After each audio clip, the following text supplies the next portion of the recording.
Hey everyone, welcome back. If you're a proud Tesla owner, especially with a shiny new 2025 model, you might find yourself needing a replacement keycard at some point. Maybe you misplaced it, it got damaged, or you're just setting up a spare. Don't worry. I'm going to walk you through the entire process step by step.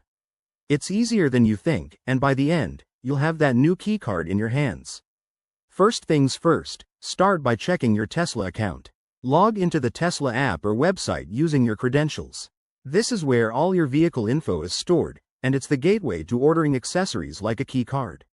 Once you're in, navigate to the Shop or Accessories section. Look for the keycard option, it's usually under Vehicle Management. Next, select the keycard for your 2025 model. Tesla has made this straightforward. You'll see options for different types if available. Add it to your cart, and proceed to checkout. You'll need to enter your payment details. Prices typically range from $150 to $200, depending on your region.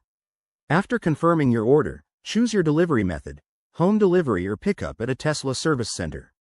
Now, if you opt for delivery, it usually takes 5 to 10 business days, but keep an eye on tracking updates via email. If you're picking it up, schedule an appointment through the app. Once you have the keycard, the fun part begins: activation. Go to your Tesla app, go to Controls, and select Keycard to pair it with your vehicle. Hold the card up to the driver's side door and follow the on-screen prompts. It should connect seamlessly. One quick tip: always have a backup keycard to avoid any lockouts.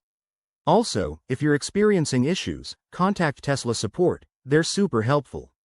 There you have it, you've just mastered getting a new Tesla keycard for 2025. If this helped, give it a like and subscribe for more Tesla tips. Thanks for watching, and drive safe.